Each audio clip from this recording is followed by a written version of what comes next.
तारीफ हो। आज आपके साथ एक शानदार ख्याल बांटना चाहता हूँ। मुक़द्दस लूका की मार्फत लिखी गई इंजील मुक़द्दसा उसके 24वें बाब की 5वीं आयत में लिखा है कि फरिश्तों ने उनसे कहा, तुम जिंदा को मुर्दों में क्यों ढूंढती हो? फरिश्तों ने औरतों के तस्वुर को चेंज किया। आज भी बहुत से लोग ऐसा ही तस्वुर रखते हैं कि वो मुर्दा चीज़ों में ज़िंदगी ढूंढने की कोशिश करते हैं। दुनिया मुर्दा चीज़ों से भरी हुई है। लोग दुनियावी चीज़ों में खुशी ढूंढते हैं, शादमानी ढूंढने की कोशिश करते हैं जो उन्हें नहीं मिल सकती।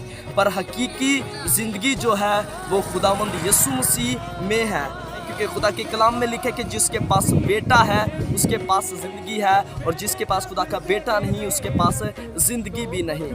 आए मुर्दा जगहों, मुर्दा इंसानों, मुर्दा लोगों और चीज़ों से हटकर अपना ध्यान खुदावंद यीशु पर लगाएं जो जी उठा हमारा